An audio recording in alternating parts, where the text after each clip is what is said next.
Bueno, continuamos hoy con nuestra clase de control de sistemas y hoy vamos a hablar o vamos a presentar una breve introducción al control digital.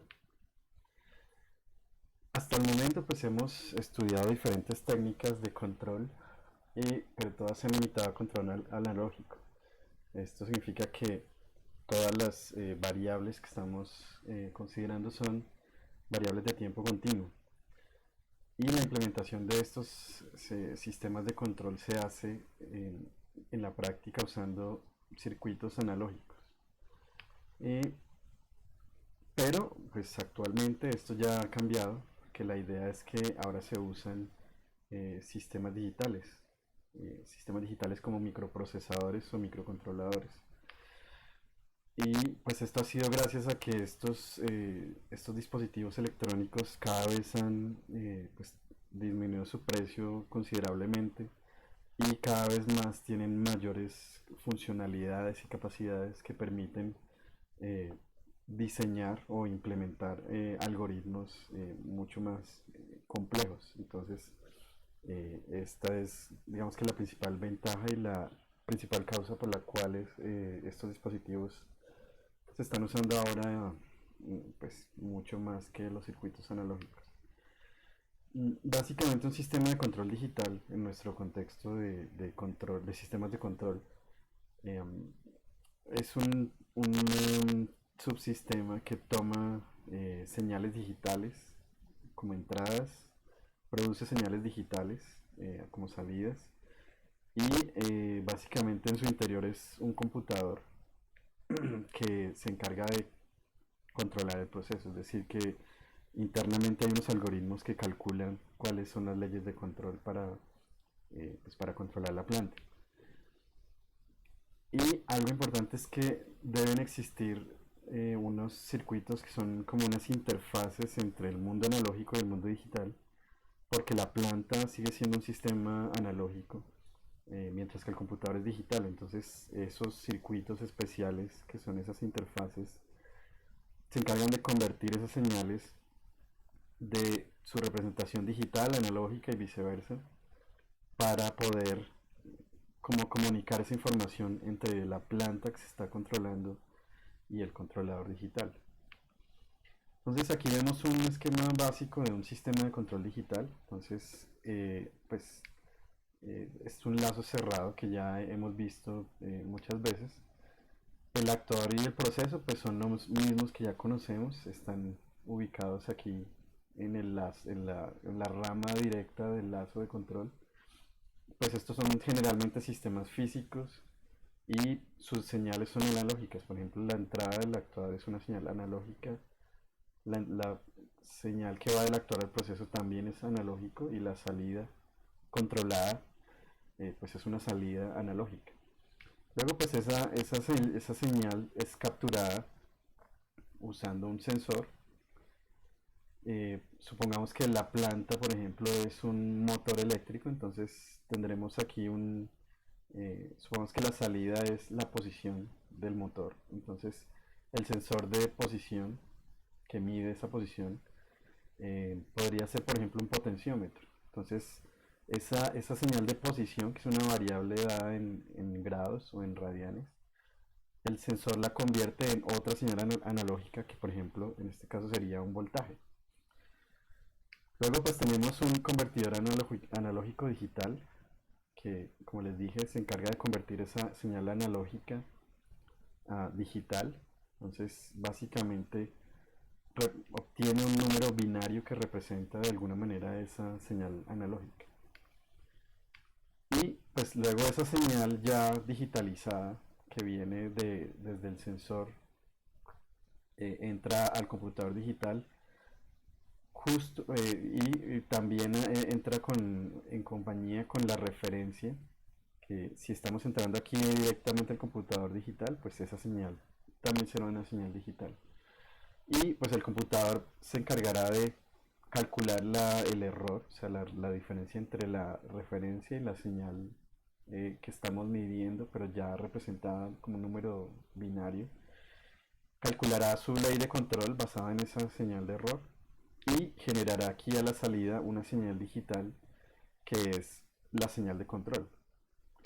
Y luego pues tenemos un convertidor analógico digital que es el que se encarga de transformar nuevamente de regreso desde el mundo digital hacia el mundo analógico.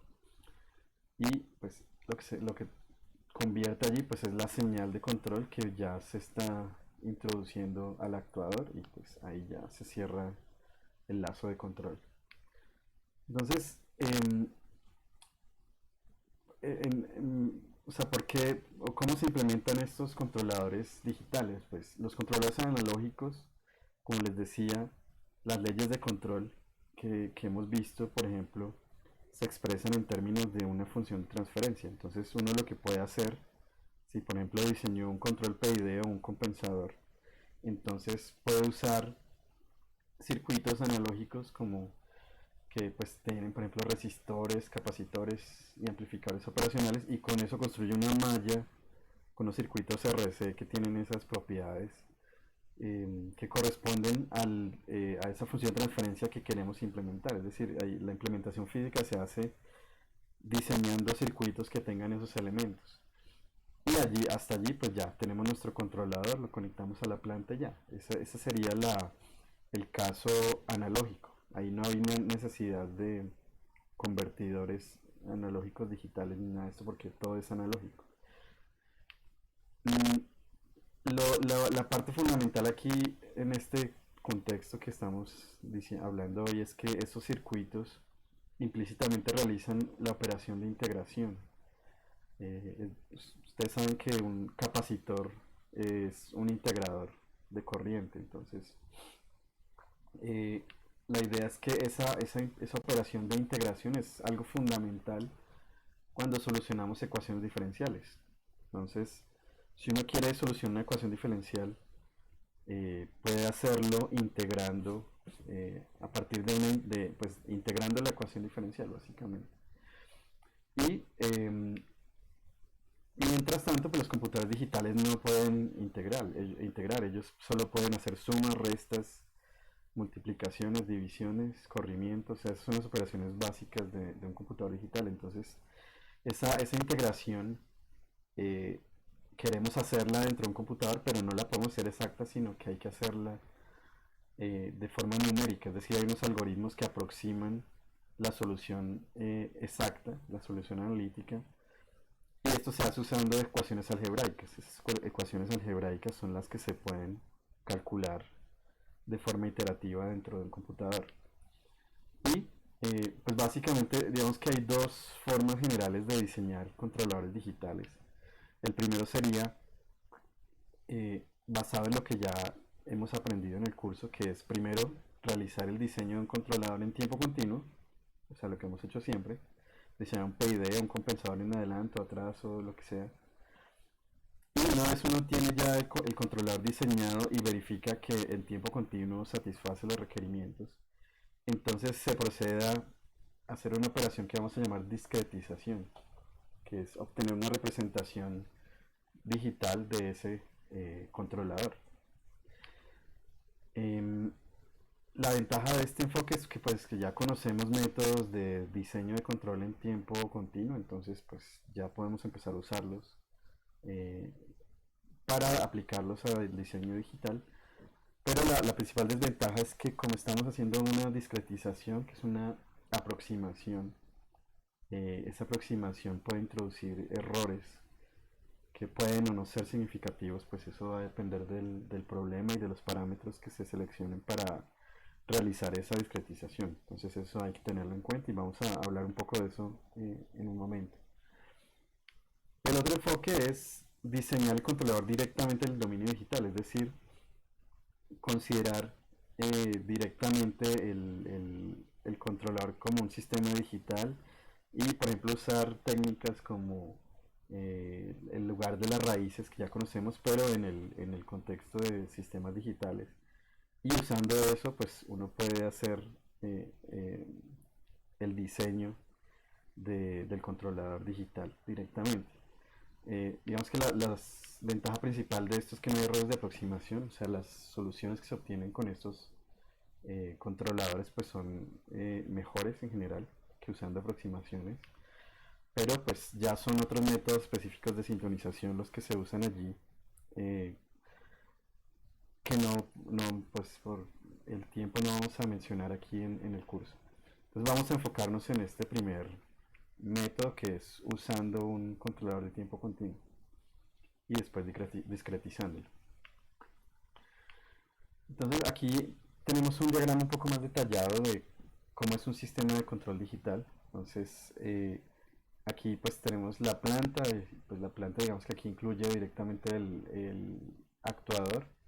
Aquí estamos diciendo que el sensor pues no tiene una ganancia 1, entonces supongamos que directamente estamos midiendo la salida aquí.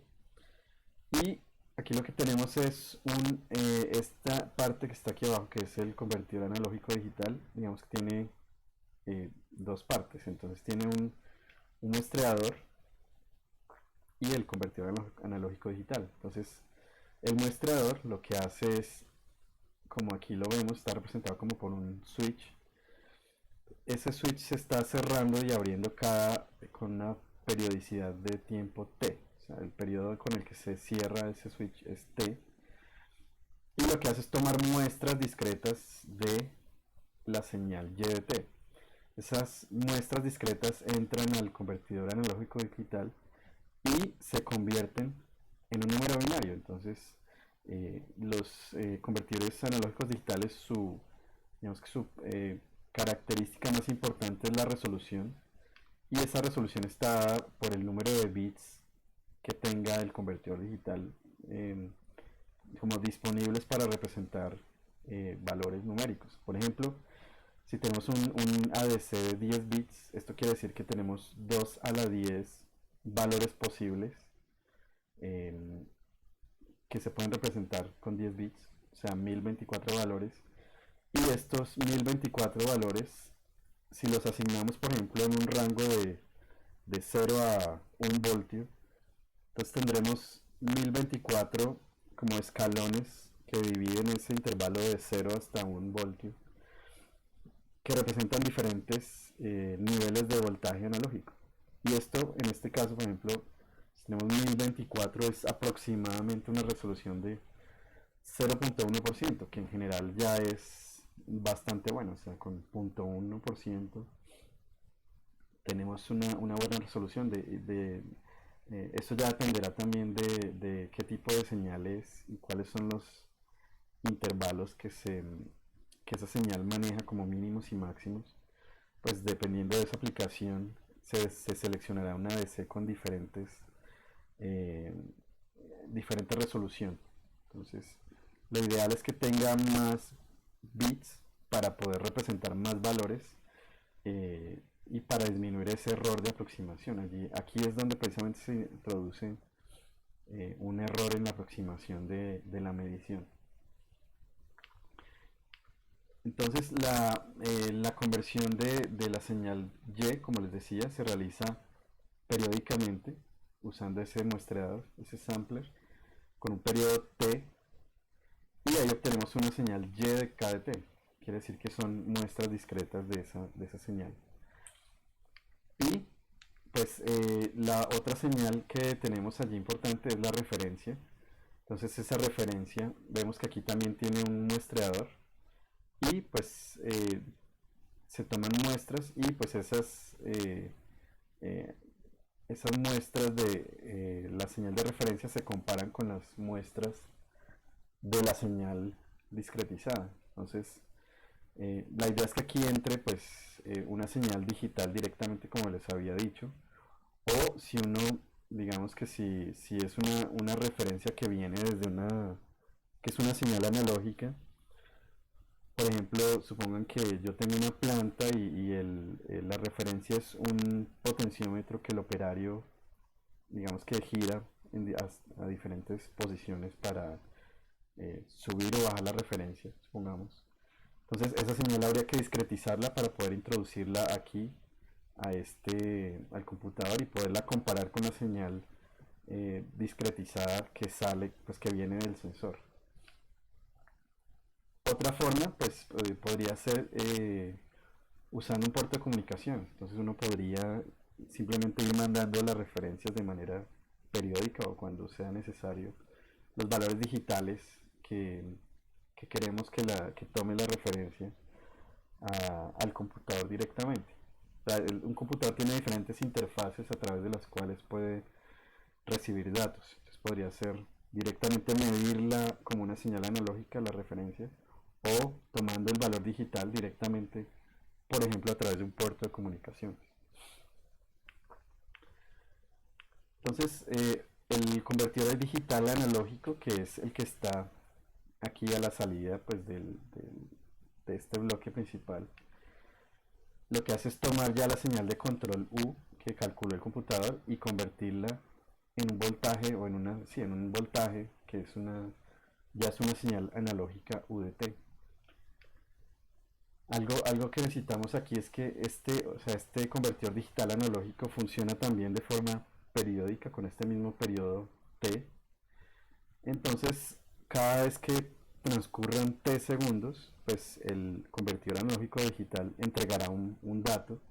Pues ese dato necesitamos mantenerlo aquí a la salida para seguírselo aplicando a la planta durante el resto del periodo hasta que llegue el nuevo instante en el que se genera un nuevo valor a la salida del DAC. Entonces aquí se usa algo que se llama un retenedor de orden cero, que lo que hace es mantener ese voltaje convertido durante el periodo de muestreo. Entonces lo que vamos a obtener es una señal como escalonada que representa las muestras de la señal de control que se está produciendo.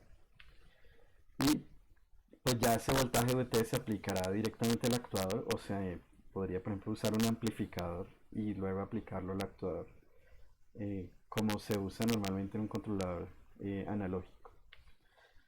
Y otro elemento importante, pues el principal es el controlador digital, que es el que lo que hace es tomar estas muestras de la señal que viene desde la planta y pues también de la referencia y actuar sobre esas señales. Lo que hace directamente es implementar algo que conocemos como ecuaciones de diferencias.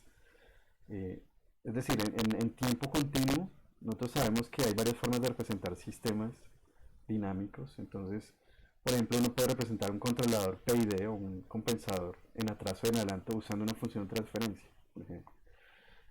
Aquí en el dominio discreto, pues también podríamos usar funciones de transferencia de tiempo discreto, pero la idea es que un computador no, digamos que no trabaja con eso directamente, sino que lo que hay que hacer es implementar ecuaciones de diferencias, es decir, hay que convertir la ecuación, bueno, la función de transferencia de tiempo discreto a una ecuación de diferencias. Vamos a ver un poco más adelante cómo se hace eso. Y bueno, antes de hablar de esto, vemos que aquí hay otro bloque al interior que es un reloj y el reloj está señalado, pues está alimentando tanto el ADC como el DAC como la ecuación de diferencias. Es decir que como este sistema digital actúa solamente en momentos discretos de tiempo, entonces cada una de estas partes, cada uno de estos bloques tiene que estar sincronizado con un reloj para que estén actuando de manera coordinada y con la misma periodicidad. Entonces, normalmente cuando tenemos un computador digital, pues habrá unos relojes que uno, eh, o por ejemplo un microcontrolador, pues uno puede seleccionar los relojes que alimentan cada uno de esos periféricos como el ADC o el DAC y el cálculo de la ecuación de diferencias y todo eso para que esté sincronizado. Entonces, para diseñar, como les decía, la idea es discretizar un controlador de tiempo continuo. Y bueno, como les decía, también hay otros métodos que sintonizan directamente los controladores discretos. Entonces, hay varios métodos de discretización. Quiere decir que vamos a hablar solamente de esta primera estrategia de diseño, que es tomar un controlador de tiempo continuo y discretizarlo. Entonces, hay varios métodos de discretización. Aquí vamos a mencionar, bueno, algunos de esos son backward, toasting y mapeo de polos y ceros. Voy a explicarles en este caso solamente los dos primeros. Y algo, una nota importante es que la selección del periodo muestreo T es muy importante y en general debe ser suficientemente pequeño para que la aproximación sea buena. Es decir, que si uno tiene un periodo T muy grande para o sea, comparado con la dinámica del sistema, o sea, si el ADC, o sea, si el sistema digital, si el controlador digital, su velocidad como de procesar datos, de capturar datos, de procesarlos y de entregarlos, si esa velocidad es comparable con la dinámica de la planta, pues no va a funcionar. Lo importante es que el controlador digital sea mucho más rápido que la planta. Entonces esto presenta una restricción importante cuando tenemos sistemas dinámicos que actúan muy rápido. O sea, eh, en este caso, si la planta es muy rápida, pues no va a haber mucho tiempo para que el computador digital calcule sus leyes de control. Entonces es un tema bien interesante que aparece en la práctica cuando uno está diseñando este tipo de sistemas de control. Entonces aquí en este contexto estamos hablando de sistemas de datos muestreados. Quiere decir que el sistema actúa, como les decía, solo en unos instantes de tiempo específicos. Y pues en este caso, en este contexto, una señal discreta es la señal que obtenemos a partir de una señal de tiempo continuo al tomar muestras en ciertos instantes de tiempo discretos con una periodicidad específica. La señal tiempo continuo la notamos como x de t y la señal de tiempo discreto como x de k de t, donde k pues es un número entero. Entonces aquí vemos un ejemplo de una señal de tiempo continuo. Entonces vemos que está pues variando de alguna manera. Y aquí tenemos un periodo t que se está repitiendo y se definió de alguna manera. Entonces cuando esa señal se pasa por el muestreador, ese sampler lo que hace es generar estas flechas que están aquí, que son muestras, digamos que formalmente se representan como la función delta de Dirac, que son estos impulsos con amplitud que es proporcional a la amplitud de la señal, o sea, a la amplitud que la señal tenía cuando se tomó la muestra. Pues aquí lo que estamos haciendo es muestreando esta señal con una periodicidad t y ya. Entonces el sistema discreto actúa solamente sobre estos valores de la señal que se obtienen aquí en R de t, R de 2t, R de 3t y R de 4t. Obviamente mientras más pequeño este tiempo sea, pues las muestras van a representar o van a aproximar mejor a la señal original. Y pues cuando hablamos de sistemas de datos muestreados es porque una parte de ese sistema tiene señales discretas. Es decir, por ejemplo, en el diagrama de bloques que les mostré hace un momento, vimos que la planta y el actuador son de tiempo continuo, pero el controlador es de tiempo discreto. Entonces, solo esa parte es la que tiene señales discretas. Bueno, el muestreo pues ya les había dicho que se cierra cada t segundos con ese periodo t.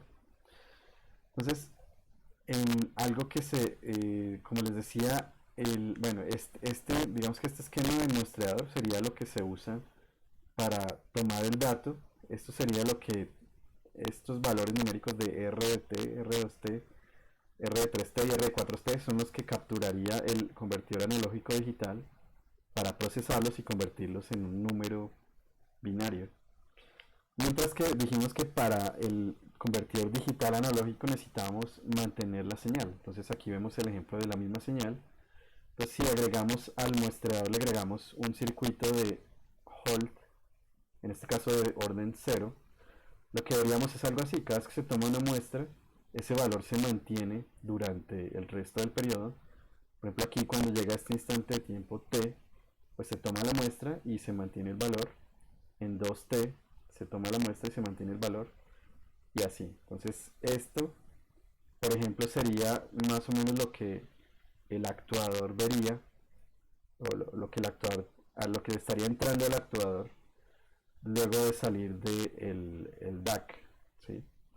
Es una señal así como escalonada. Ese retenedor de orden cero, pues es algo como, si lo vemos, esto sería, este sample lo que generaría aquí en esta señal R de KT serían deltas de Dirac, y esta función de transferencia aquí va a tener una función, una respuesta de impulso que es esta señal pulso. O sea, cada vez que le entre, que le llegue un impulso, va a generar un pulso a la salida, ¿sí? Entonces miren que aquí llega un pulso en cero, con amplitud cero, pues tuvo magnitud cero. Aquí llega un impulso delta que sale del muestrador con esta amplitud, entonces la respuesta de impulso será este pulsito, entonces se mantiene. Y así, entonces esta es la forma, digamos que más formal de caracterizar este tipo de respuestas. Y si vemos esta forma de esta señal en el tiempo, de esta respuesta a impulso, pues la podemos, digamos que es sintetizar simplemente como un impulso, un paso unitario UDT en cero, quiere decir que la señal venía en cero aquí, sube aquí hasta 1, pero después de que ha transcurrido un tiempo t mayúscula, se le resta un impulso unitario, entonces aquí ya cae la señal a cero. Entonces esta sería la representación en tiempo de este pulso escrita en términos de la función UDT. Y ahora nosotros sabemos que esta señal la podemos pasar al dominio de S usando la transformada de Laplace. Sabemos que el pulso unitario UDT tiene una transformada de Laplace que es 1 sobre S, y UDT menos T mayúscula pues tiene una transformada de Laplace que es 1 sobre S, y esta exponencial de menos st que es el tiempo muerto, es un retraso también en el tiempo. Entonces la función de transferencia total de este retenedor de orden cero en el dominio de Laplace pues será este.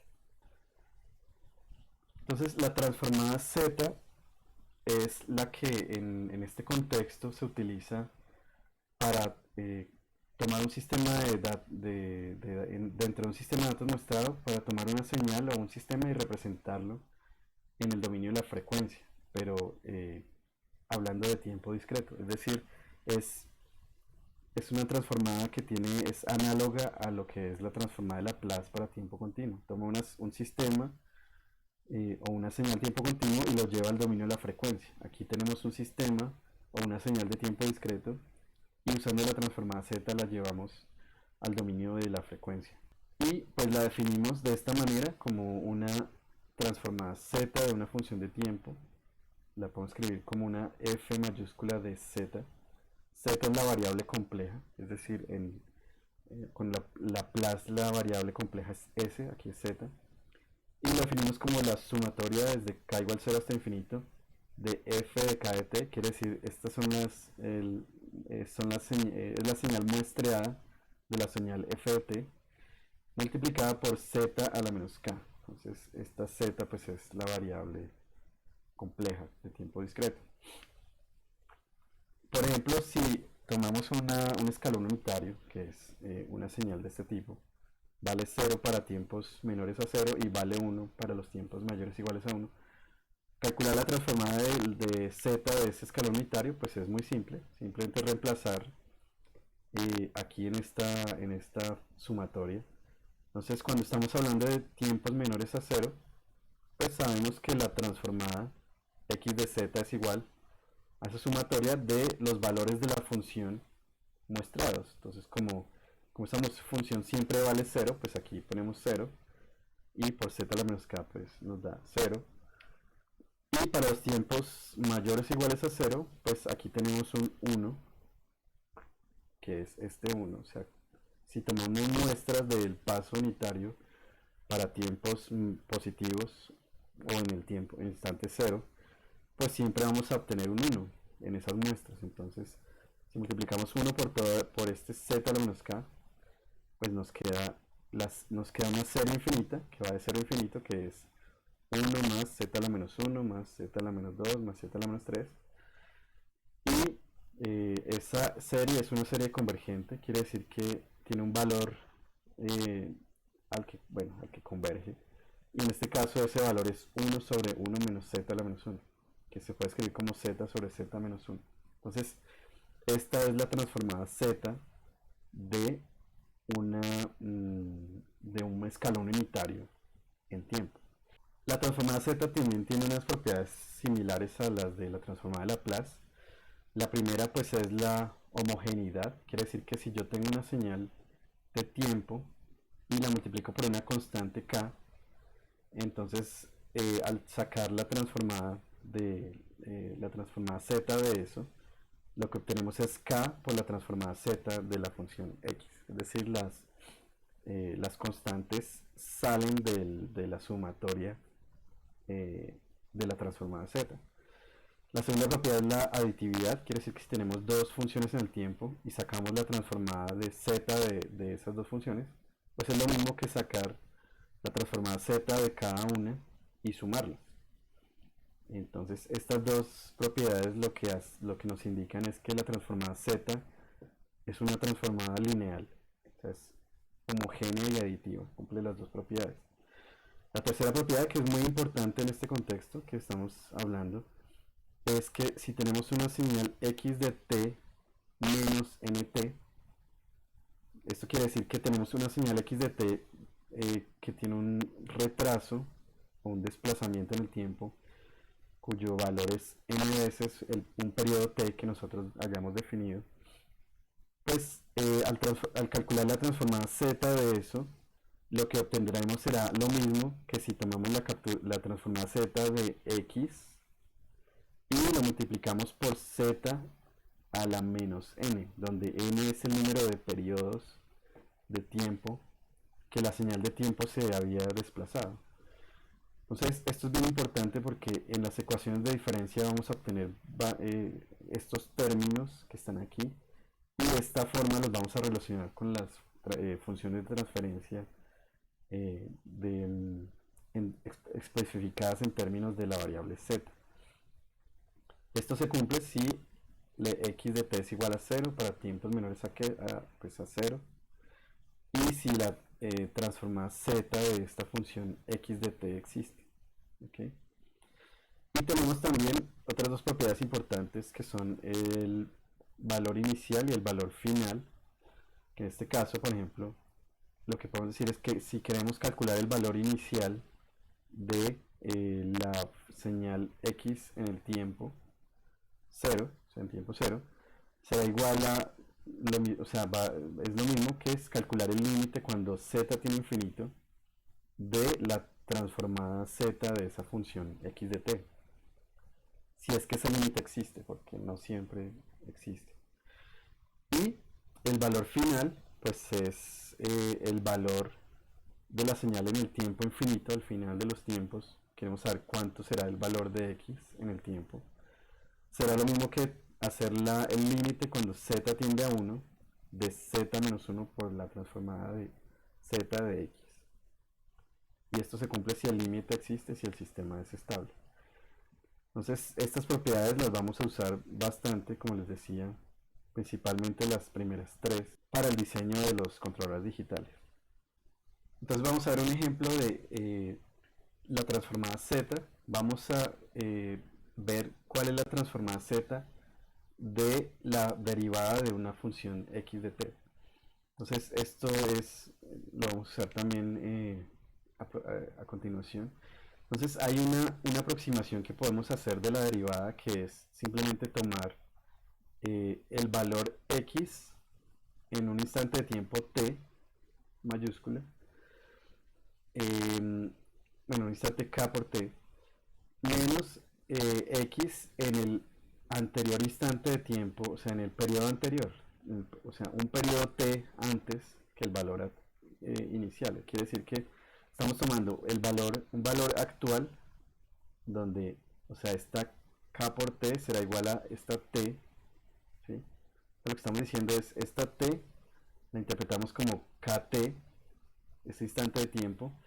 Entonces tomamos la diferencia entre el valor actual de la señal x menos el valor en el periodo anterior de la señal x, dado un periodo t. y dividido sobre el periodo t. Entonces esta es una aproximación, como ustedes saben, de la pendiente. Simplemente la pendiente en este instante de tiempo t pues es igual a esa aproximación. Esta es una aproximación hacia atrás, quiere decir que estamos tomando el valor actual menos el valor anterior.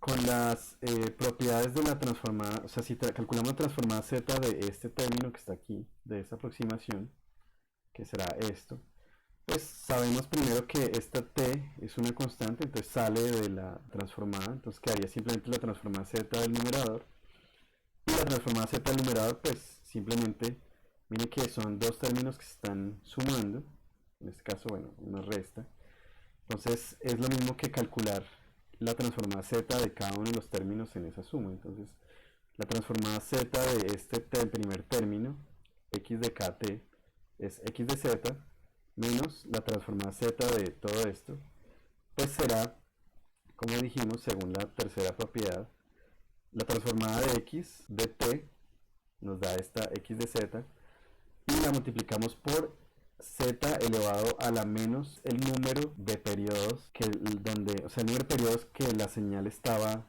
desfasada o en este caso estaba retrasada un periodo. Entonces queda z a la menos 1.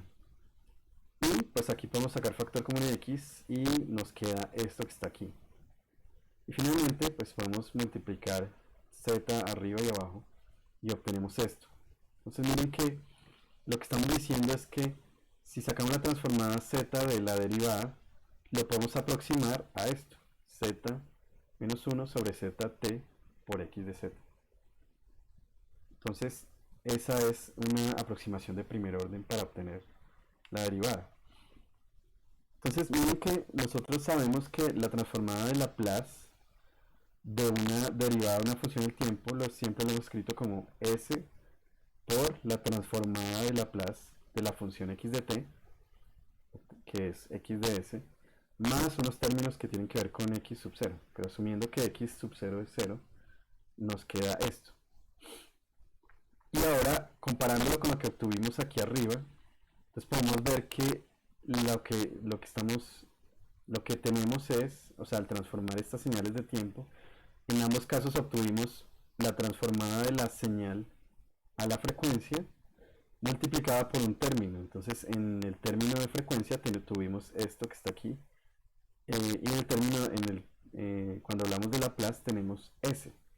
Entonces que hay una relación aquí entre estos dos términos. Entonces lo que vamos a decir es que usando esta aproximación de primer orden, si nosotros queremos pasar desde esta representación x de z a x de s, o si queremos pasar de x de s a x de z, lo que hacemos es reemplazar s por todo esto, ¿sí? O sea, estamos diciendo que s es aproximadamente igual a z menos 1 sobre z por t.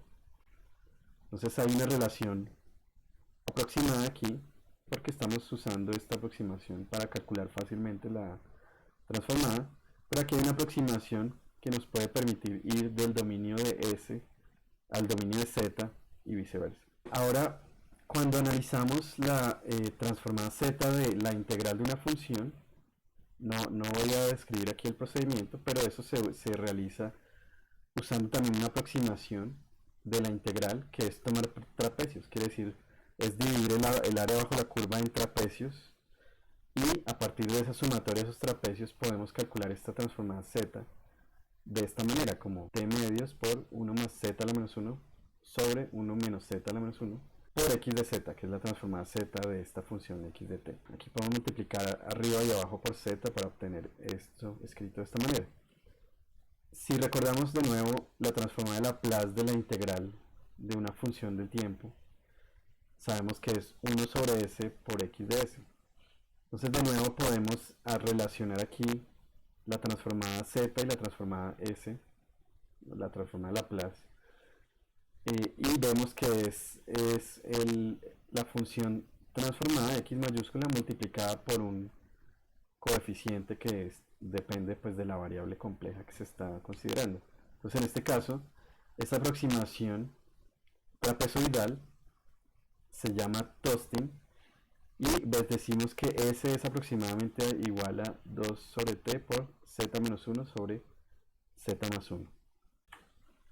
Entonces la transformada z vamos a usarla aquí para discretizar sistemas. Básicamente, discretizar un sistema quiere decir que tenemos una función de transferencia de tiempo continuo GDS y la vamos a transformar en un equivalente que es una función de tiempo discreto GDZ, un equivalente o una aproximación de esa función de transferencia GDS.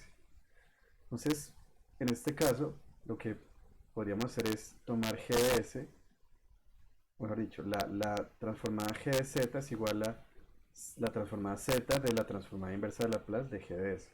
Entonces, para calcular esto, pues podemos hacerlo de dos formas. Esta manera, digamos que completa de hacerlo, o directa, es tomar la función de transferencia de tiempo continuo GDS, calcular la transformada inversa de Laplace para obtener una función g de t de tiempo continuo y luego esa función g de t muestrearla con algún periodo de tiempo t. Nos queda entonces las muestras son g de kt y a esas muestras le aplicamos la transformada z y eso nos produce una función g de z que es discreta. Ahora, la otra forma de hacerlo es la manera más simple, que es usando estas aproximaciones de la variable s que vimos hace un momento. Hablamos de una aproximación backward y una aproximación toasting de la variable s. Simplemente esa s se reemplaza en la función de transferencia gds con esas aproximaciones que están en términos de la variable z y se reorganizan los términos y ya nos quedará una función g de z. Vamos a ver un ejemplo. Entonces supongamos que tenemos esta función de transferencia g de s es igual a 1 sobre s cuadrado más s más 1 y supongamos que inicialmente tenemos un periodo de muestreo t igual a 1 y vamos a usar el método backward. Entonces sabemos que la aproximación backward la podemos escribir así como s es igual a z menos 1 sobre z por t. Entonces lo que podemos hacer es simplemente reemplazar. Entonces el primer término del denominador, que es esta s cuadrada, la podemos escribir como z menos 1 sobre zt. En este caso pues t es igual a 1, entonces queda esto más s, entonces reemplazamos s por la función que depende de z y finalmente más 1 y reorganizando todo y escribiendo nuevamente, entonces obtenemos que la función g de z es igual a z al cubo sobre 3z al cubo menos 3z cuadrado más z. Esta discretización podemos ver qué tanto se parece a la respuesta del sistema original. Entonces aquí tenemos un código de MATLAB que lo que hace es calcular la discretización, mostrar la respuesta paso del sistema original y luego compararlo con la respuesta paso del sistema de tiempo discreto. Entonces aquí tenemos nuestro script de MATLAB. Vamos a ver paso a paso qué es lo que hace. Entonces iniciamos simplemente con definiendo valores de z y omega n para el sistema de tiempo continuo y aquí tenemos la función de transferencia del sistema de tiempo continuo y vamos a suponer que la simulación de la respuesta paso vamos a hacerla hasta 12 segundos. Si calculamos esta respuesta paso de esa función de tiempo continuo, pues obtenemos lo que está aquí, que es simplemente una respuesta de segundo orden subamortiguada con un sobrepico más o menos como 17%. Entonces esa es la respuesta del sistema de tiempo continuo, del sistema que queremos discretizar. Entonces vamos a definir que el periodo de muestreo es un segundo y lo que estoy haciendo aquí es definir la variable discreta z como la variable compleja de una función de transferencia de tiempo discreto cuyo periodo es t. Entonces miren que aquí para definir esto, una función de transferencia de tiempo continuo, simplemente decimos, usamos la misma función de MATLAB TF. Aquí escribimos pues el numerador denominador o en este caso escribimos solamente z y el periodo de muestreo. MATLAB al encontrar este segundo parámetro entiende que estamos especificando una función de tiempo discreto. Entonces ya tenemos nuestra variable z, que está aquí. Y ahora vamos a usar en este caso, por ejemplo, la aproximación backward. Entonces vimos que la aproximación backward era que s es igual a z menos 1 sobre z por t. Entonces aquí miren que ya estamos haciendo la sustitución de s por z. Y si escribimos la función de transferencia que teníamos originalmente, nuevamente, pero en términos de esta nueva variable s, que es la que vamos a reemplazar, pues sabemos que la función de transferencia es omega n cuadrado sobre s cuadrado más 2z omega n por s más omega n cuadrado. Entonces, al hacer esto, obtenemos la función de transferencia aproximada de tiempo discreto que ya está en términos de la variable z. Y ahora, si calculamos la respuesta paso de esa función de transferencia discretizada, pues obtenemos esto. Entonces ahí estamos viendo ya cómo se compara esa respuesta de tiempo continuo con la respuesta de tiempo discreto, que si ustedes ven la estamos calculando cada segundo. Aquí se puede ver en la escala de tiempo que estos valores se mantienen durante un segundo cada vez que se calcula. Y bueno, si ponemos ya el resto de elementos en la gráfica, este es el resultado final que obtenemos. Y como decíamos, el error aquí es bastante importante. Entonces, esta aproximación de tiempo discreto con un periodo de un segundo no es muy bueno. Pero ahora hablemos del siguiente método, toasting. Entonces, si tenemos el método toasting, la aproximación es diferente. Ahora s es igual a 2 sobre t por z menos 1 sobre z más 1. Si reemplazamos eso de nuevo en la función de transferencia, lo que obtenemos es otra función de transferencia de z, que en este caso es del mismo orden, pero pues tiene diferente, está definida de una manera diferente. Y de nuevo podemos usar MATLAB para calcular para comparar las respuestas. Entonces aquí tenemos el script de MATLAB que implementa la discretización de toasting. Entonces de nuevo definimos el sistema de tiempo continuo y vemos la respuesta de ese sistema, que pues es la respuesta que ya habíamos visto de segundo orden subamortiguada.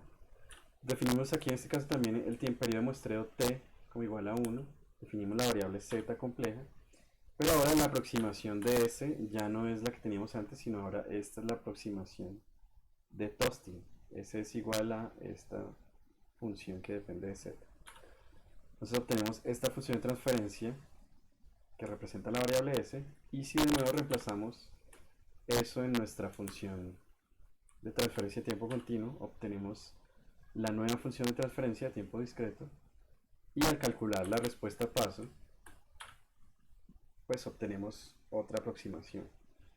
Entonces aquí podemos ver ya el resultado final de las dos. La señal azul pues es la respuesta del sistema continuo, y la de tiempo discreto es la que está en rojo. Entonces, ¿cómo se compara esta aproximación con la de esta toasting con la de backward? Miren que aquí esta aproximación está como más centrada respecto a la señal que estamos aproximando. La aproximación de backward estaba como retrasada un poco respecto a la señal que estábamos discretizando.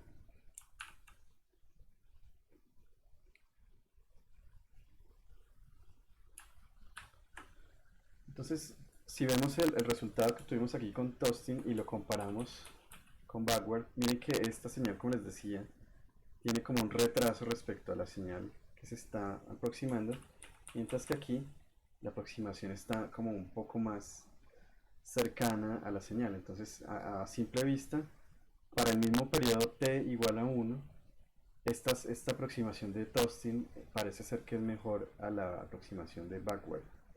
Miremos ahora qué pasa si si cambiamos el tiempo de muestreo.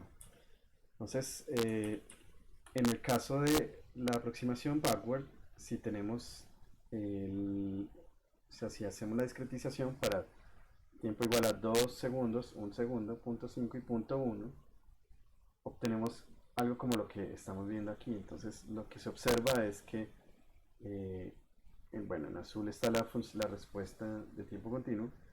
Aquí vemos en rojo que para 2 segundos, para backward, es bastante mala la aproximación. En amarillo para 1 segundo, esa es la que estábamos viendo hace un momento. En color violeta tenemos la de punto 5. Entonces miren que aquí ya se acerca un poco más a lo que es el comportamiento de la señal azul, aunque aquí, sobre todo en este pico, se nota bastante la diferencia. Pero finalmente con esta aproximación de 0.1 segundos, que es la línea verde, vemos que la aproximación es mucho mejor. Vemos que aquí durante esta subida pues es bastante cercano, aunque aquí en este pico se queda un poco, está como subestimando un poco el valor de la señal. Lo mismo aquí en este pico de bajada, la señal no alcanza a llegar hasta allá abajo. Entonces vemos que esta aproximación, eh,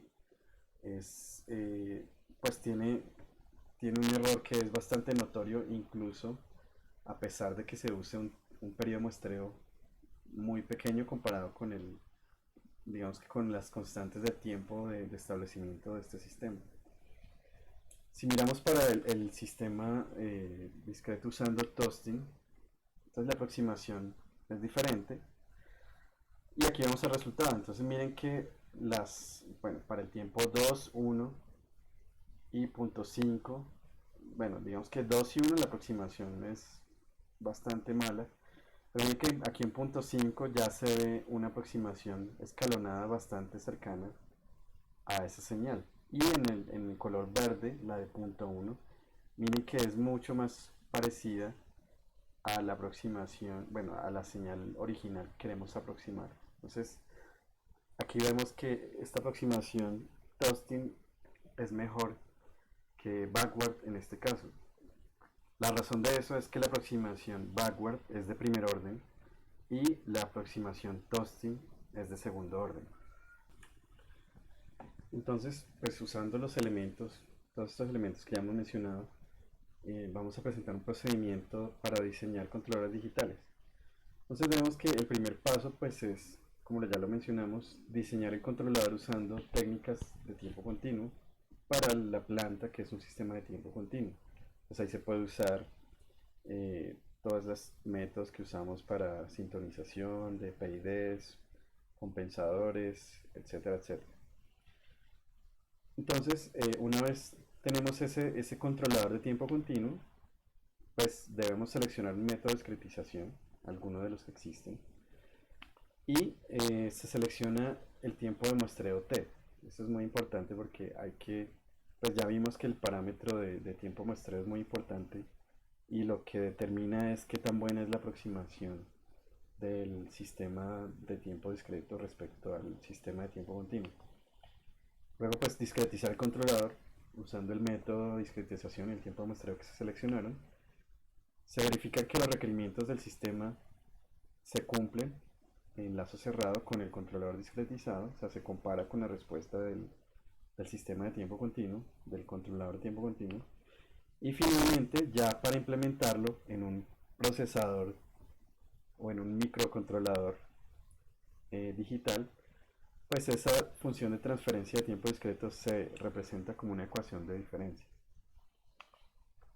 Entonces vamos a ver este ejemplo. Tenemos un sistema de tiempo continuo que es GDS igual a 0.8 sobre 30S más 1 por 13S más 1 por 13S más 1.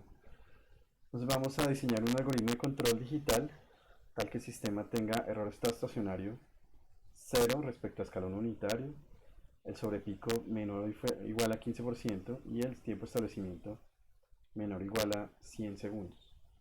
Este es un ejemplo que ya habíamos visto anteriormente. Entonces la idea es que ya tenemos, bueno, en este caso tenemos a partir de los requerimientos de este problema, calculamos entonces el z y el omega n deseados para el sistema de lazo cerrado. Con el z y omega n calculamos el polinomio deseado, que es este que está aquí, y los polos deseados entonces serán estos. Entonces, ¿qué tenemos con ese resultado? Pues decidimos usar un controlador PID. En este caso el PID está escrito de forma ideal, que es la constante proporcional es un factor de todos los términos. Entonces queda Kp igual por 1 más 1 sobre Ti por S más Td por S, donde Ti es el tiempo integral y Td es el tiempo derivativo. Entonces, usando el método del lugar de las raíces y aproximando polos dominantes, nosotros habíamos encontrado anteriormente que la constante Kp, Ti, bueno, las constantes Kp, Ti y Td que satisfacen los requerimientos son estas que están aquí. Ese método, si ustedes recuerdan, lo que hacía era usar estos dos parámetros Ti y Td para fijar los ceros de la función de transferencia de lazo abierto, y la idea es que los polos de la función de lazo cerrado se aproximen a esos ceros a medida que se ajusta esta ganancia K sub P. Entonces ahí obtuvimos este resultado. Entonces tenemos este controlador, entonces tenemos una planta que es de tiempo discreto, de tiempo continuo, y un controlador que es de tiempo continuo.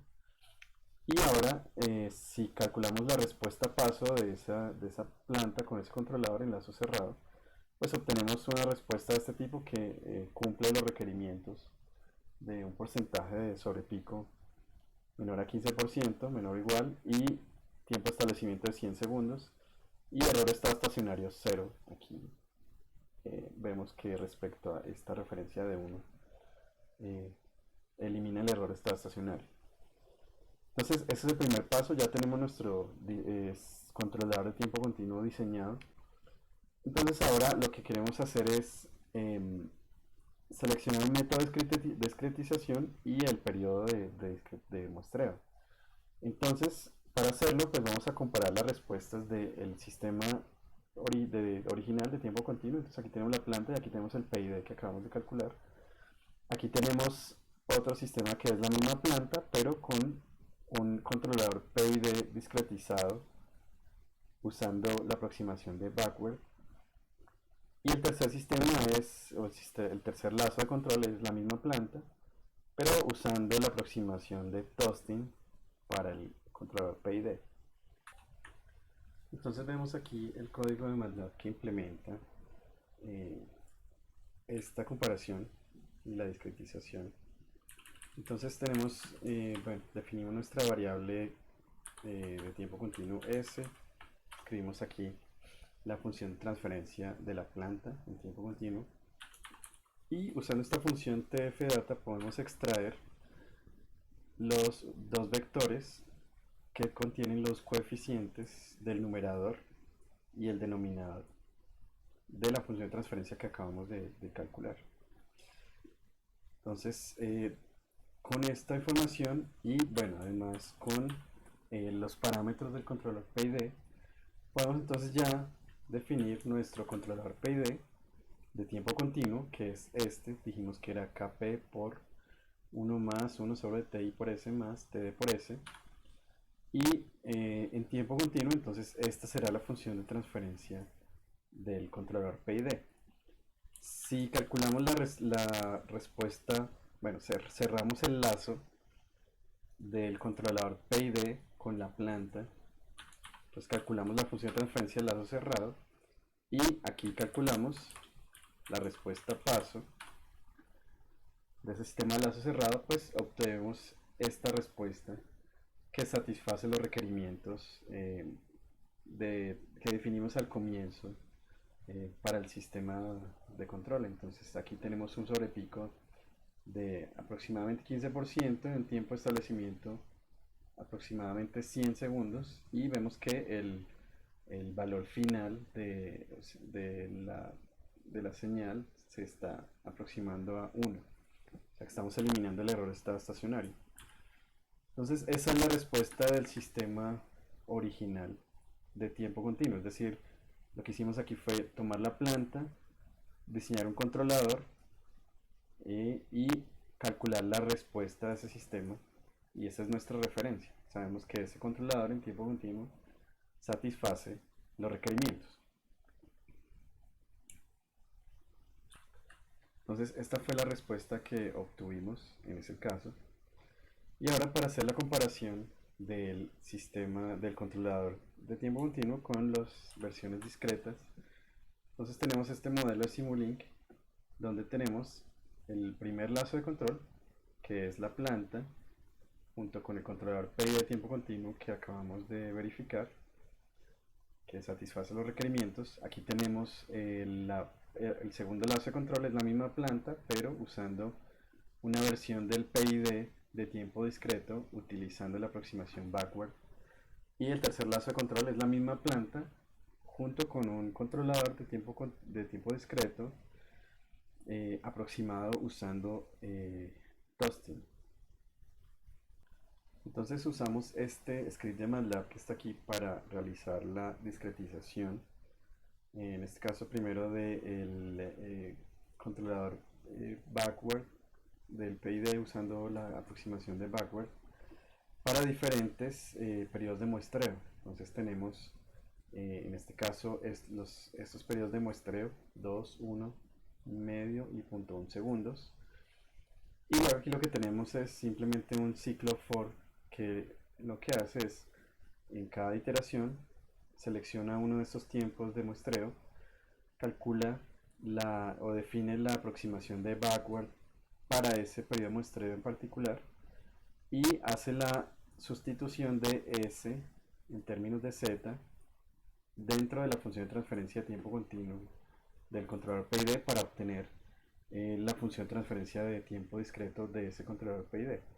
Luego, con esta función tfdata, lo que tenemos es el numerador y el denominador, los coeficientes del numerador y el denominador de esta función de transferencia, y esos vamos a usarlos para simular el sistema, es decir, simulamos el sistema varias veces usando esta discretización dada por estos coeficientes, y aquí graficamos los resultados y comparamos. Entonces, al ejecutar este script, lo que obtenemos es esto que está aquí. Entonces podemos ver que la respuesta usando en este caso discretización backward, como lo he mencionado antes, mejora a medida que disminuimos el tiempo de muestreo. En este caso, la mejor respuesta es la de 0.1 segundo, que es la línea verde que más o menos se aproxima a la línea azul, que es la respuesta original del sistema. Y esa es la respuesta que estamos viendo aquí. Ahora para la discretización Toasting tenemos el mismo script. La única diferencia es aquí donde la aproximación de Toasting es diferente, es decir, S es igual a una función de Z diferente a la que teníamos antes para backward. Y de nuevo pues se sustituye aquí y se obtiene la función de transferencia de tiempo discreto para el controlador PID. Sacamos el numerador y el denominador de esas funciones de transferencia, se hace la simulación y luego se comparan los resultados. Entonces al ejecutar esto vemos este resultado. Vemos entonces que por ejemplo, para el tiempo periodo muestreo igual a 2 segundos, que es la línea roja, la aproximación no es muy buena, especialmente aquí durante el transitorio. Y además vemos que hay unos armónicos de alta frecuencia que se están sumando a las señales. Mientras que a medida que disminuimos el periodo muestreo, cuando llegamos a 0.1 segundos, que es la línea verde, vemos que se aproxima bastante bien a la respuesta del sistema de tiempo continuo, que es la línea azul. Y este es el resultado que acabamos de obtener. Entonces ahora, luego de ver los resultados que obtuvimos con ambos métodos, con el controlador discretizado y con usando la técnica backward y usando Toasting, pues decidimos en este caso usar el método de Toasting con un periodo de muestra de 0.1 segundos. Entonces en este caso la función de transferencia del PI de tiempo discreto que se obtiene es esto que está aquí. Entonces por simplicidad vamos a asignarle estos nombres a estos coeficientes. Entonces el coeficiente del numerador que acompaña z cuadrado es b2, este coeficiente que acompaña z es b1 y este que está aquí es b0 y lo mismo en el denominador tenemos a2 y a0. Pues teniendo esta función de transferencia que obtuvimos aplicando toasting por un periodo de 0.1 segundos, podemos reorganizarla. En este caso está multiplicando por z a la menos 2 tanto el numerador como el denominador. En este caso pues obtenemos esto que está aquí, es decir que aquí se elimina este z cuadrado, aquí queda z a la menos 1, aquí queda el último término z a la menos 2 sobre a2 por z, esta z cuadrado se elimina aquí, y luego a0 multiplicado por z a la menos 2.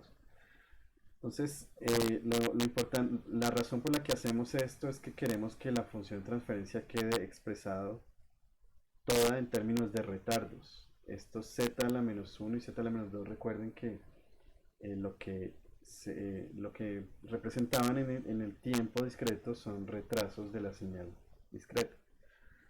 Entonces ahora, simplemente reorganizando esta expresión, multiplicando numerador por denominador a cada lado, obtenemos esto, distribuyendo los términos tenemos esto, y ahora aquí aplicando la transformada z inversa a toda esta expresión, pues por las propiedades de homogeneidad y aditividad, pues es lo mismo que hacer la transformada para cada uno de los términos de toda esta expresión.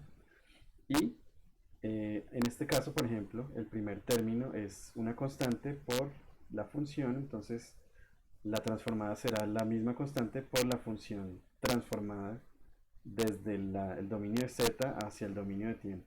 Aquí por simplificar esta expresión, no escribir esto explícitamente en términos del tiempo, o sea, kt aquí, sino que solamente hablamos de los periodos usando la variable k. Entonces miren que aquí tenemos esta u de z se convierte en u de k. En el segundo término tenemos u de z multiplicado por z a la menos 2. Esto se convierte en una señal u de k menos 2. Quiere decir que está retrasada 2 periodos, esta señal u de k menos 2 respecto a esta u de k. O sea, esta es una versión retrasada 2 periodos.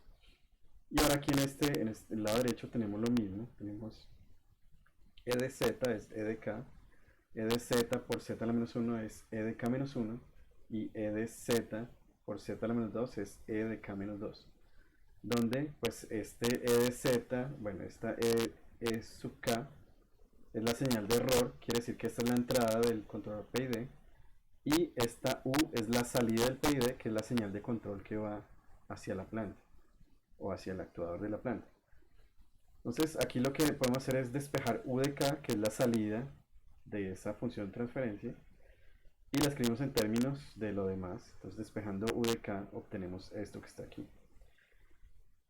Entonces, como les decía, lo importante es que esta ecuación de diferencias, esta ya es una ecuación de diferencias, y lo importante es que lo que queremos es que la salida la escribamos como una función que depende de valores de esa misma salida, es decir, u de k, u en el instante de tiempo k depende de u en el instante de tiempo k menos 2, quiere decir hace 2 periodos cuánto valía u, y además depende de valores presentes de e, como este término e de k, y valores pasados de e. Entonces aquí depende de e en el instante, en el periodo anterior, y e 2 periodos atrás. Entonces lo importante es que la ecuación de diferencias puede escribirse de esa manera, que sea el valor actual de la salida, que sea una función de valores actuales bueno, a valores actuales de la entrada y valores actuales y pasados de la entrada y la salida. Como está aquí de esta forma. Lo importante es que no quede en términos de valores futuros, porque no hay valores futuros que podamos conocer. Es decir, si aquí por ejemplo u de k depende de u de k más 1, pues u de k más 1 todavía no lo hemos calculado, entonces no hay forma de poder escribir la ecuación de diferencias de esa forma. Entonces esta expresión tiene una forma de un algoritmo recursivo, quiere decir que en cada iteración se calcula esto en términos de valores que ya se tenían almacenados como de la historia reciente de esas señales. Aquí entonces tenemos la implementación de MATLAB de esa ecuación de diferencia. Entonces esta ya es la implementación del PID usando esa discretización. Entonces en MATLAB pues simplemente esa función se define como usando esta palabra clave function u sub k. Esta es la salida actual y es una función, en este caso la he llamado ecuación de diferencias, que depende del valor actual de la entrada, que es la señal de error, y estos numerador y denominador toasting son simplemente los parámetros que me caracterizan la función de transferencia de tiempo discreto usando toasting. Eso lo necesitamos porque aquí en la ecuación de diferencias, miren que cada uno de los términos de U y de E dependen de estos B0, B1, B2, A0, A1, A2, que son los coeficientes que vienen de la función de transferencia de tiempo discreto. Entonces necesitamos incluir esos coeficientes allí. Aquí, ahora entonces voy a usar esto que se llaman unas variables persistentes. Entonces estoy definiendo EK1, que lo que quiere decir es E en el instante de tiempo K-1, EK2 es E en el instante de tiempo K-2, y también UK1, que es U de K-1, y UK2, que es U de K-2. Entonces, aquí en estas variables voy a almacenar los valores pasados, tanto de la entrada E de K como de la salida U de K a medida que la vamos calculando. Entonces, esto es lo que se representa aquí usando estas variables persistentes.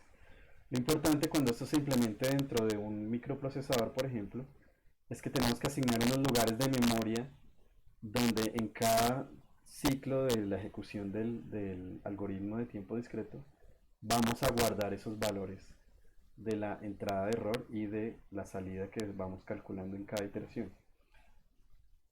Aquí entonces esto es algo que se ejecuta solamente en la primera iteración del algoritmo, y es que estas variables EK1, EK2, UK1, UK2, al declararlas de esta forma están vacías, quiere decir que todavía no tienen valores.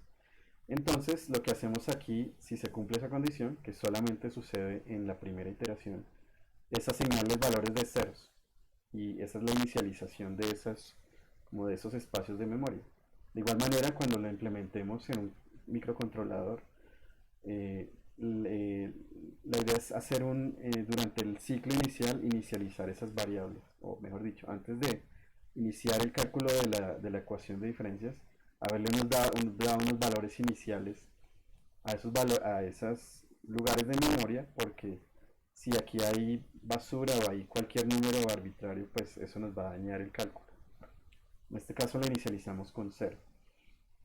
Ahora entonces, aquí simplemente lo que hago en estas líneas, desde la 10 hasta la 15, es asignar los coeficientes del numerador y denominador de la función de transferencia de Austin a estos parámetros B0, B1, B2, A0, A1, A2 que habíamos definido dentro de la ecuación de diferencias. Y ahora simplemente escribimos la ecuación de diferencias tal cual la habíamos obtenido usando papel y lápiz. Entonces U de K es igual a menos A0 sobre A2 por U de K menos 2 más B2 sobre A2 por E de K más B1 sobre A2 por E de K menos 1 más B0 sobre A2 E de K menos 2. Entonces ahí a partir de, como les decía, de esos valores presentes y pasados de E y de K y de U, perdón, obtenemos el valor actual de U, y ahora ese U ya es la salida de esta función. Miren que la salida de este bloque, que ya lo vamos a ver en Simulink, lo que nos entrega es la señal de control que acabamos de calcular con la ecuación de diferencia. El valor de la señal de control U en el instante de tiempo actual K.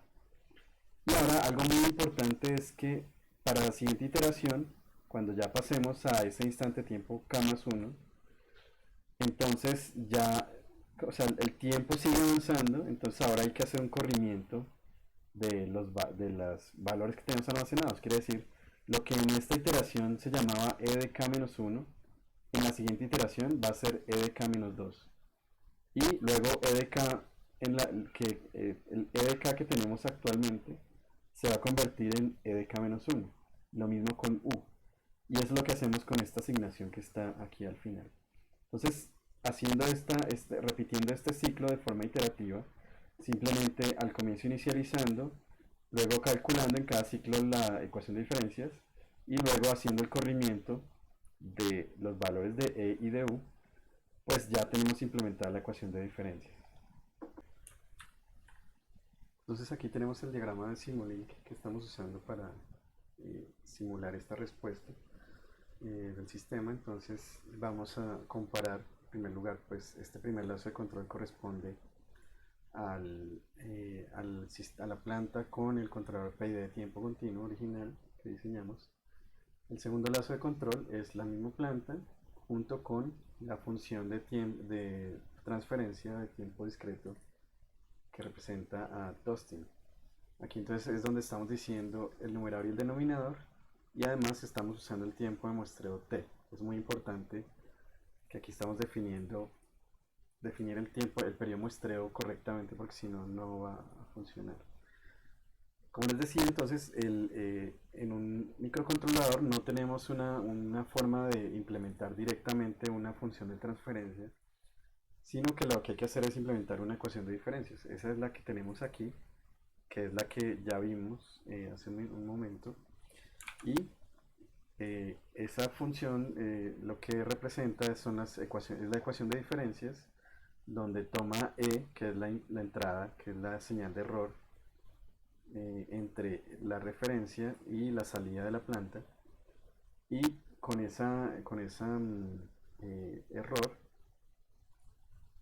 calcula entonces la señal de control U que entra directamente a la planta en este caso.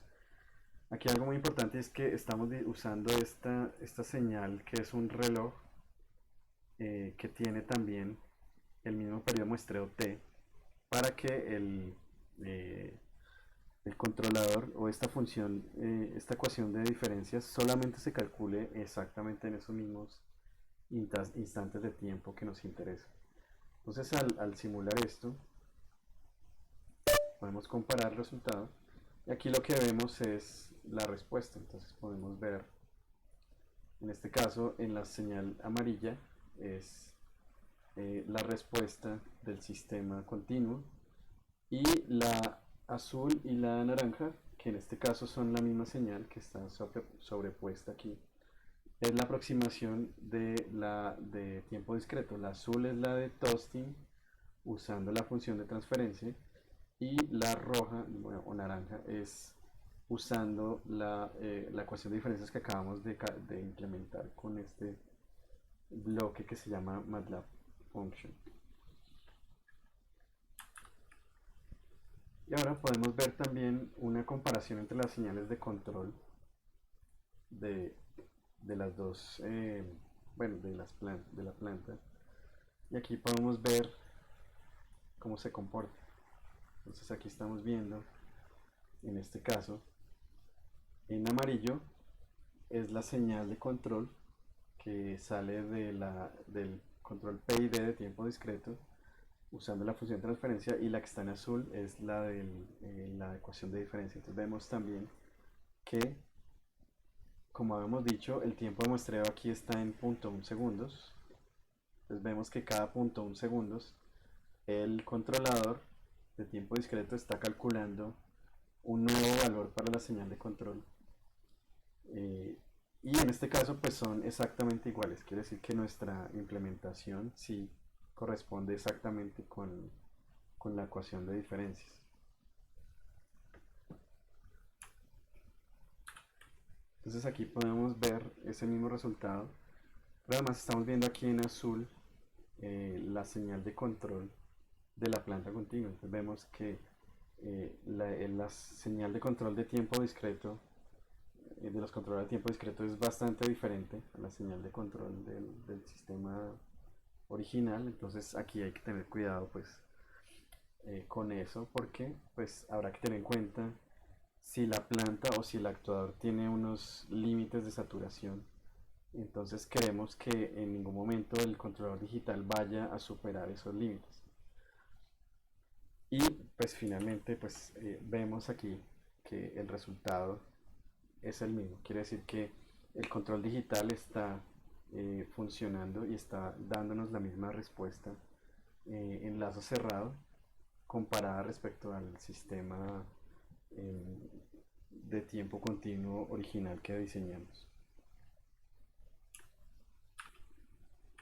Entonces podemos concluir que el control digital es una alternativa muy interesante respecto al control analógico.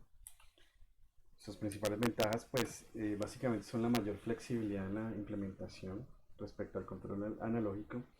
Y esto es porque el computador o el control digital es programable. Esa es, digamos que es su principal característica. Entonces, si nosotros necesitamos cambiar la sintonización del controlador, por ejemplo, o cambiar el tiempo de muestreo, pues lo único que hay que hacer es reprogramar ese computador o ese microcontrolador y ponerlo allí. Mientras que en el caso de un controlador analógico, entonces ese circuito de resistencias, capacitores y amplificadores operacionales habrá que cambiarle algo, habrá que sacar resistencias, poner, soldar otras resistencias o cambiar el circuito, o sea, es mucho más, es un sistema alambrado, entonces no es tan flexible como uno programable, entonces esa es la mayor bondad o la mayor ventaja del control digital.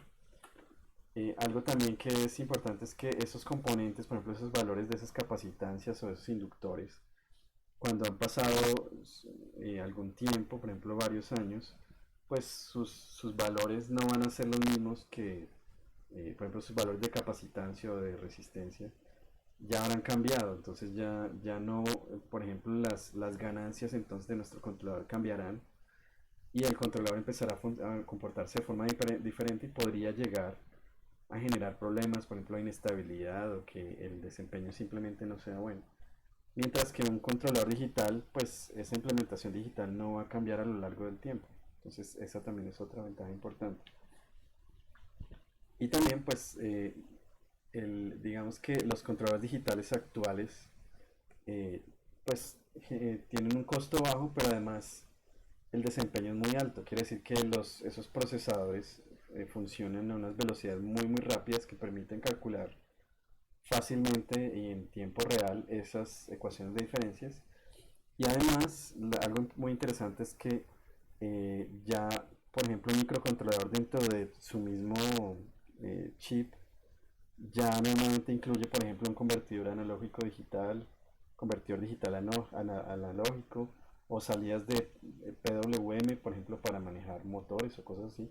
Y todo eso nos permite minimizar o miniaturizar más el sistema de control, porque simplemente ya no necesitamos todos esos periféricos externos como convertidores analógicos digitales o PWM, sino que todo viene integrado dentro del mismo chip. Entonces eso es una gran ventaja. Y algo muy interesante también es que hay una variedad muy amplia de microcontroladores y de microprocesadores que tienen muchas funciones y que están diseñados para diferentes aplicaciones específicas. Por ejemplo, hay unos que son específicos para manejar motores trifásicos, por ejemplo, o cosas así. Entonces, esos ya tienen todos los periféricos que uno necesita, las salidas de PWM, por ejemplo, o el hardware internamente especial que nos permite hacer el cálculo de las leyes de control de una forma muy eficiente. Y digamos que algunas desventajas que pueden mencionarse del control digital, pues es que en este caso, en este método particular que mencionamos, lo que hicimos fue hacer una aproximación. Entonces, eh, esa, esa aproximación pues introduce errores puede introducir errores respecto al sistema de control de tiempo continuo. Entonces vimos que normalmente incrementando el periodo de muestreo pues mejora ese desempeño, pero también pues esto se puede solucionar simplemente diseñando directamente el controlador digital en el dominio de tiempo discreto. Y finalmente hay algo y es que dentro del lazo de control de tiempo discreto, como estamos usando ese retenedor de orden cero para mantener la salida del control, sí, la salida del control digital y mantenerla durante el periodo de muestreo, entregándosela a la planta o al actuador, eso genera un retardo Y si esos retardos son, digamos que considerables, pueden empezar a afectar la estabilidad del sistema. O sea, siempre que tengamos un sistema de lazo cerrado que tenga retrasos, eso puede generar problemas de estabilidad. Entonces eso también hay que tener en cuenta al momento de diseñar si la estabilidad del sistema es algo que es algo que es crítico en ese diseño. Entonces hay que tener mucho cuidado con eso.